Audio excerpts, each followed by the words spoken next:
Hi, welcome to my hair palace. It's Royal, and I just wanted to do another personal video because the invisible hairline crochet video, my 2 videos ago, did exceptionally well and almost 500,000 views. And I just wanted to say thank you to all my new subscribers and everyone that has been commenting under this page and sharing. A lot of people in the comments were asking about how to do it by myself, so this is what this video is. Okay, so I'm going to start with parting my hair. I'm going to use my Shining Jam. This is the hair that I recommend. This is the Lustrous brand. This is the hair that I love for the crochet. Take my part and then I actually split it. So I'm going to cut the hair in half, and then I'm actually going to use a clip to weigh it down. Now I use a clip at the bottom, and I also use a clip at the top just to give me a little bit of extra weight, so I can be able to not be able to put the hair in my mouth. Okay, so as you've seen, I just kind of did like a pre-braid of the loose hair that was after the clip, and then I'm going to start braiding this hair into my actual hair like I would do normal cornrows going back.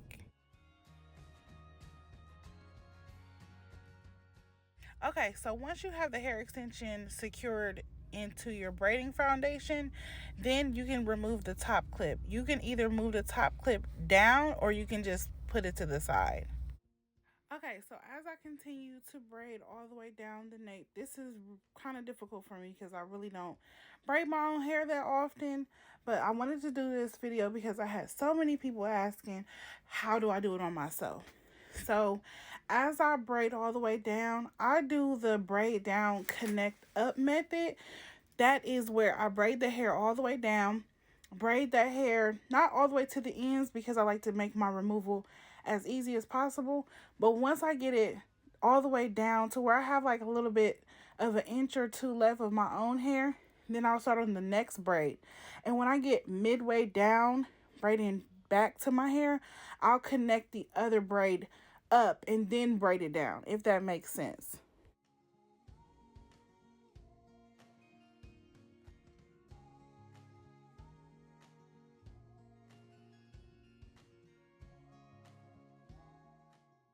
Okay, so I'm starting on my next braid. Always remember to try to keep your sections as neat as possible and use that Shining Jam. That's just my jam of preference, but you can use whatever type of jam you want. I just like it because it holds better and it's easier for me to braid and grip my hair and move hairs out the way, especially since, again, I don't braid my hair that often.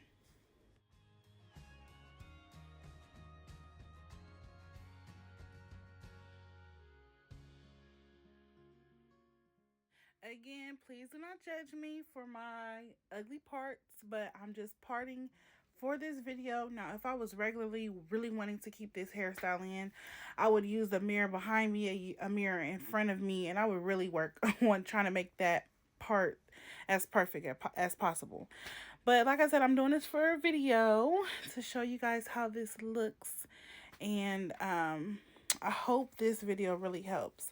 Now in this part right here, this is where I'm taking the loose hair that I'm going to braid into my natural hair, and I'm just doing a little small braid past the clip. That way it gives me a little bit more security, and it's a little bit easier for me to braid into my natural hair.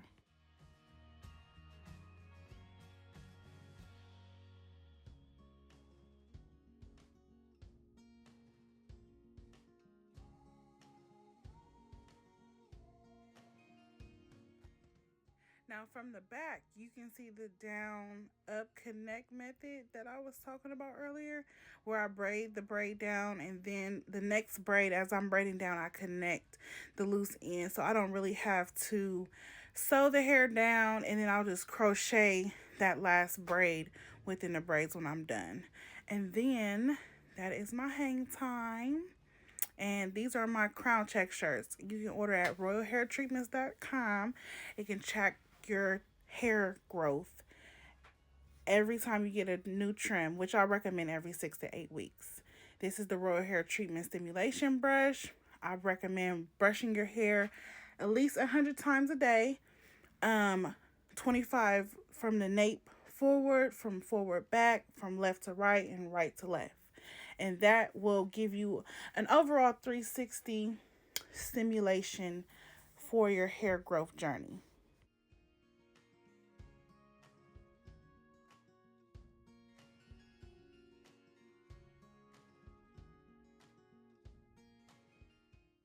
Okay, so if you've noticed, on this side of my head, I decided to try using a two-prong clip, a smaller clip, just to see if that was going to be a little bit easier for me to navigate through my process. But I really didn't like it because it didn't give me the weight that I wanted and the tension that I want. Well, not tension, the weight. I'm going to say weight because tension is not necessarily a good thing for the hairline, for the hair. The weight that I needed to allow me to braid the hair in. So I end up taking that out. Now I'm applying our stimulating hair growth oil. I put this on all of my clients. I've been formulating this product since 2014.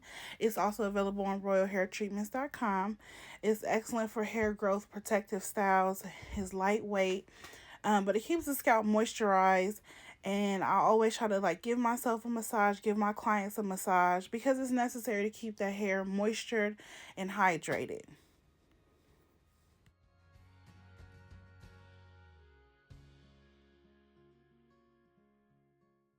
Many people were asking me in my last video, what did the back look like? This is what the back looks like. I take a crochet needle and I just kind of weave that last braid through. It's easier for me to make it more undetectable. Don't judge my little BBs back there. But it makes the foundation a lot flatter than normal. I've seen people braid down, so I don't like that. This is just easier for me.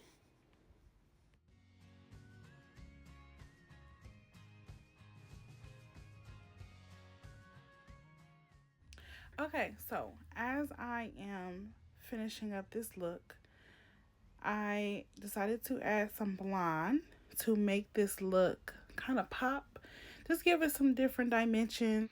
And I just like to have a unique look. Anytime I'm doing any type of style, I like it to look different. It's definitely my thing, especially because I'm an artist. So I hope you love this and I hope you try it. And whatever is comfortable for you, that is for you.